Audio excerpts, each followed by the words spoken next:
Hi, I'm Martin. I'm a math teacher. I find math to be the most critical subject in all subjects. Eventually, at some point, you have to prove all of these points. And you have to look at all the information you have, and you can never assume anything in math. Before, I used to analyze a lot of things, a lot of situations. Religion turned out to be one of them. I was usually in a tug-of-war between my mom, who was into Buddhism, and my school, which believed in Christianity. There are certain questions. For example, well, is God real?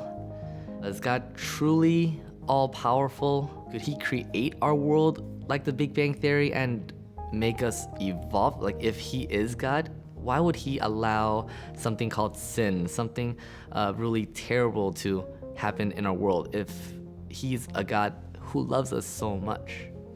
I had a really long journey of not being a Christian. I took on a journey to scout and invest some time into to just try to identify with myself. Well, what's real and what's not? I took a look at Judaism, Islam, briefly into Shintoism, Zoroastrianism, and Hinduism. In Buddhism, there's a huge concept where Buddha was God or Buddha was not God. And it's very fascinating to see that conflict between one single religion.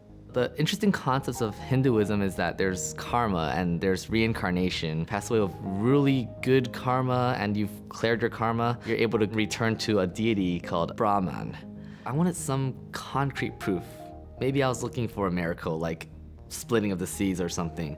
Or maybe I was looking for some huge, powerful sign for God to say, hey, I'm right here. Of course, none of that ever quite happened. In terms of my family, we weren't really a really unified family or a great family, but my aunt passed away. Yeah, I still remember that now. To tip that worse, approximately 5 months later, it was my grandma's turn. I went to my grandma one day before she died. I made a promise to her. I told her I was going to be an amazing teacher. My grandma, she taught me to persevere and that these sufferings aren't really bad. They're what's there to build your foundation, to build you up into building your character up into what you can be. I realized, man, I want to be that person to encourage people, to love people, and to help people. So I went to the Salvation Army event called WYI. After I gave a testimony to people about me not being a Christian, basically, a man came to pray for me after I sat down. When I was praying, I felt like I heard God say, I love you. But it wasn't in like terms of a voice. It was more of a really powerful feeling. I wasn't looking for an answer that God's real. All I wanted was for God to say that I love you. And at that point, I couldn't see any other religion other than Christianity doing just that. And so after WYI, I gave a leap of faith and I took a step forward and entrusted God with my life. When I'm in my job or when I'm just around a lot of people, I get to love all my students, all 140 or 150 of them, despite how much of a difficult time they give me.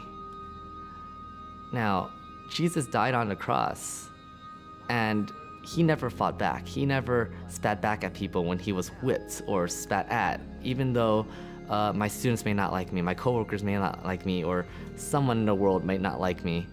But just having that attention, turning to love them anyways, despite all those things, it's really done a lot for me. Everything I did when I was looking through all these religions, searching, that was a way for me to find God. And so I would say if you continue to seek, seek. And in the Bible, seek and you will find.